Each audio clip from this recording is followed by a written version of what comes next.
Lucia at the Envision Yoga Festival in Costa Rica, and I was teaching there, and she said, oh my goodness, we do this festival in Toronto, we do this yoga in Toronto, would you ever consider coming down and teaching a class? I said, sure.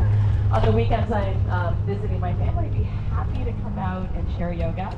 I have been teaching yoga for about 35 years. I have been practicing yoga for 51 years. My mother is somewhere around here. She introduced me to yoga when I was 3 years old, so you can do the math as to how old I am. Yes, I'm almost a senior citizen. Like, I got a year before you get to this thing. So, I've been teaching yoga for a really long time. I've written 2 books, actually, 2 best-selling books. One is Yoga for Everyone, which I'm wearing my shirt today, and my other one is Yoga Where You Are, which is a title that I did with a really good friend of mine who used to be the editor-in-chief of Yoga International.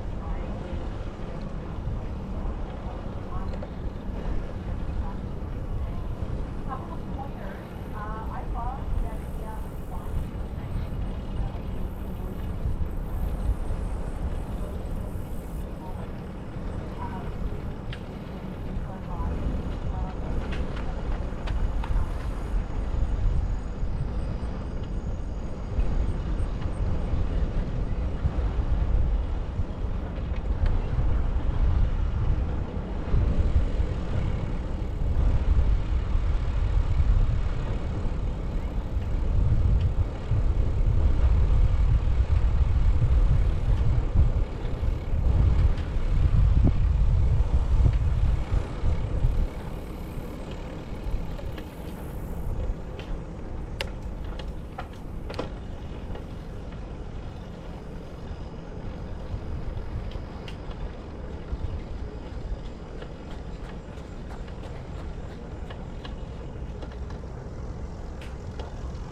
drama was festering at home or everywhere else in your life. So let's just take a vacation from that for the next hour, right? You can turn on your phone, you can set down whatever it is. It wasn't, of course, your rocket science or heartbeat.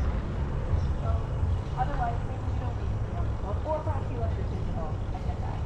So if you need that, then great. But if you can tap out of your phone for the next hour, I think it would be really cool to not be connected to technology outside of what we're doing here, right? All right, anybody got any questions for me? Any answers? Does anybody just have a bad attitude they just want to share with me, like right now, just want to get it off your chest? It was like really